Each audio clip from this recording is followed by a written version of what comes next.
के सीजीएल के पेपर में एक भी सवाल प्री में और एक भी सवाल मेंस में गलत नहीं आया था, एक भी नहीं आया था गलत।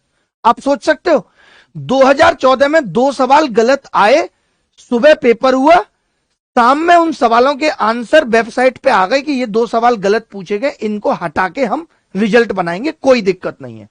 बट आज ये इतना कॉमन पैटर्न और कॉमन ट्रेंड हो गया है कि हर एग्जाम में 8 से 10 सवाल गलत पूछो, उसके बाद एक आंसर की जारी कर दो, उसके बाद बच्चे से कहो कि तुम 100 रुपए देके हमें बताओ किस सवाल में गलती है।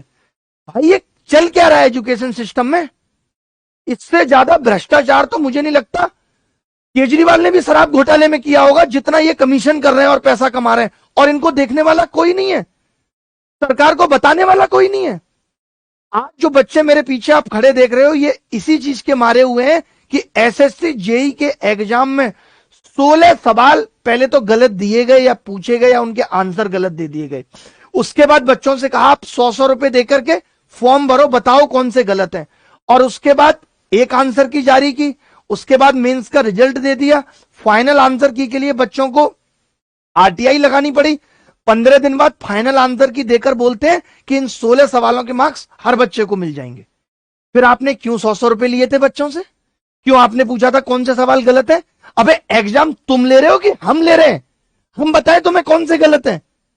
बच्चों से पूछते हैं कौन से गलत है। तो जो तुम्हारे यहां इतने बड़े तीरंदाज पेपर बना रहे बैठ के, वो तुमने गधे भर्ती किए हुए हैं, उनको ये नहीं पता कौन सा सवाल गलत है और कौन सा सही है।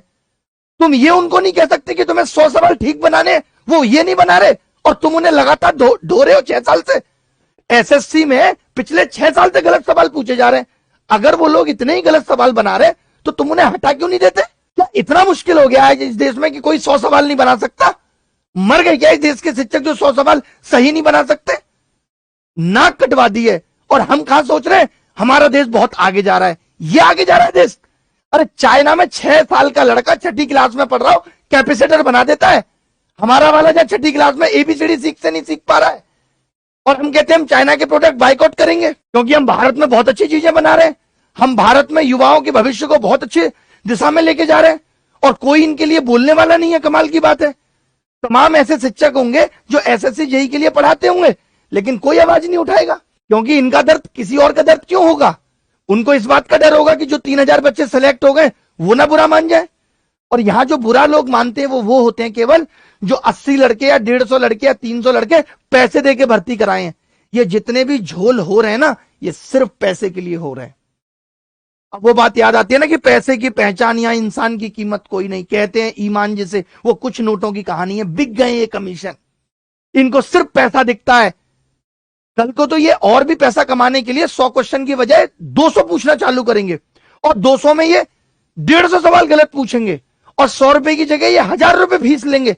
अब बच्चे की तो मजबूरी है, उसको नौकरी लेनी है, उसकी जवानी बर्बाद हो ही रही है, वो सोचता है कैसे भी नौकरी लग जाए, कहीं ऐसा ना हो कि मैंने अगर रिप्रेजेंटेशन नहीं डाला, मेरे सवाल गलत हो गए, नहीं मिले मुझे नंबर, वो डर से डालता है। करोड़ों रुपए कमा रहे हैं ये इस स्कीम की आड़ में। अगर मैंने भी इनका ये गलत सवाल पूछना नहीं भुला दिया ना, तो मेरा नाम भी अभिनय नहीं है, मुझे मुड़वा दूंगा मैं, अगर मैंने इनका गलत सवाल पूछना नहीं भुला दिया तो। ऐसा इनको न्यायपालिका में घसीटेंगे ना कि जमीन पर रेत चाटते हुए नजर आएंगे। वैसे साहब इनके चेयरमैन सब प्रीवियस आईएएस ऑफिसर से इतना दिमाग रखते हैं, यहां बच्चों का दर्द उनको भी नहीं दिखता है। सोचिए 16 सवाल, और गलती कैसी है मैं आपको बताता हूं। ऐसी ऐसी गलती इन लोगों ने की है, मैं एग्जाम्पल से समझाता हूं। जैसे ये पूछ लिया कि what is the Newton first law, ठीक है। अब सबको पता है लॉ क्या है न्यूटन का फर्स्ट, ऑप्शन दिए हुए थे चारों, बच्चा आंसर मार के आ गया। लेकिन इन्होंने क्या किया है वहां पे, या तो न्यूटन की या लॉ की स्पेलिंग में गलती कर दी, लॉ में WE दे दिया। मैं एग्जाम्पल से आपको बता रहा हूं, WE दे दिया, तो ये उस सवाल पे मार्क्स टू ऑल दे रहे हैं सिर्फ स्पेलिंग मिस्टेक पे। पहली बात तो तुम्हें स्पेलिंग मिस्टेक की क्यों तुमने, और अगर की तो हर बच्चा क्यों भुगते। अब इससे क्या हो रहा है, 16 सवाल का मतलब समझ रहे हो। मान लेते हैं वर्स्ट से वर्स्ट सिचुएशन, अगर एक बच्चे के वो सारे 16 गलत थे तो उसके -16 होते। अब 3 नंबर थे, उसको +48 हो गया, यानी 64 नंबर का बेनिफिट। यानी हर बच्चे के 20, 30, 40, 45, 50, 64 हाईएस्ट नंबर का अंतर आया है। किसी के बढ़ गए और किसी के उतने ही रह गए, जिसकी वजह से कट ऑफ भी बढ़ गई। फिर मैं ये कह रहा हूं, तुम्हें जब 84 सवाल ही पूछने थे तो तुम 84 में ही करते, 84 देख लेते, इन 16 को हटा ही देते, मैं तो कहता हूं। और सबसे बड़ी बात तो यह कि जिस बच्चे ने उन सवालों पे वक्त दिया, मान लो सवाल में थोड़ी बहुत स्पेलिंग मिस्टेक है, वो तो बेचारा इस चक्कर में और सवाल नहीं सही कर पाया। और ऐसे ऐसे लड़के भी आपको ये दिखाएंगे सेलेक्ट होके बैठे हैं जिनको बेसिक सवालों के उत्तर नहीं आते थे, बट उनको मार्क्स टू ऑल मिला है। इससे यही पता चलता है कि वो लोग सच में जेन्युइन थे या नहीं थे। ऐसे एग्जाम में कलेशों को हम आपके सामने लाते रहेंगे। आपको पता होगा मैंने ये वॉइस ऑफ यूथ सिर्फ इसीलिए बनाया है, ऐसे बच्चों की मदद के लिए मैं सबसे आगे खड़ा हूं। इनको क्या रास्ता अपनाना चाहिए, किस तरीके से हेल्प होगी इन बच्चों की, उसमें भी पूरी कोशिश करेंगे। और देखिए, ये लड़ाई आज हमने शुरू की है और किसी लड़ाई का रिजल्ट हाल नहीं मिलता। आगे आने वाले वक्त में जो बच्चे पेपर देंगे, मैं उनको बताना चाहता हूं कि ये लड़ाई तुम्हारे लिए भी हम लड़ रहे हैं कि आगे आने वाले वक्त में इन कमीशन के हाथ पैर कांपने लगेंगे अगर एक भी सवाल गलत हो गया तो। नानी याद दिला देंगे हमें। अब ये बच्चे बताएंगे इनके साथ हुआ क्या है। आप एक बार इनका दर्द इनके मुंह से सुनिए।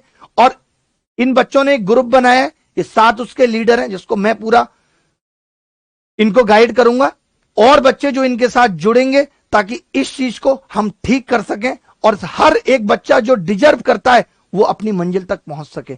ऐसे कब तक बेरोजगार दर्द में घूमता रहेगा, और वो भी सिर्फ इसलिए कि उसने मेहनत पूरी की थी लेकिन कमीशन ने उसका काट दिया। तो ऐसे कमीशन को काटने का और मिटाने का वक्त आ गया है।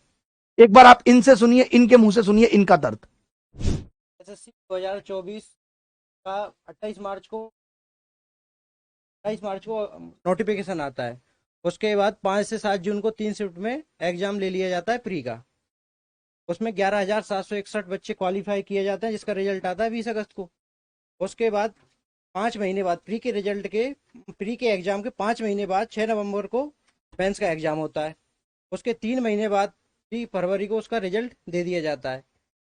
और जब मेंस का एग्जाम होता है तो 11 नवंबर को आंसर की जारी की जाती है। उसके बाद ऑब्जेक्शन लगाए जाते हैं स्टूडेंट को, जिनमें उनको लगता है कि एरर है। उसके बाद जब 3 फरवरी को रिजल्ट आता है तो 50+ नंबर कट ऑफ हाई चली जाती है। और उन्होंने इसके लिए आंसर की जारी नहीं की बस, और किसी को पता नहीं चल रहा कि ये मतलब इतनी कट ऑफ हाई क्यों की, क्या हुआ एग्जाम में। और उन्होंने टाइम दिया था 1 महीने के अंदर, अगर किसी को कट ऑफ मार्क्स से अगर किसी के ज़्यादा नंबर आ रहे हैं तो वो रीजनल ऑफिस आकर कांटेक्ट करे। लेकिन उसके बावजूद भी उनने आंसर की जारी नहीं की, किसी को पता नहीं चल रहा किसके कितने मार्क्स आए। लेकिन जब बच्चों द्वारा आरटीआई लगाई जाती है तो 19 तारीख को आरटीआई का जवाब आता है, 19 फरवरी को,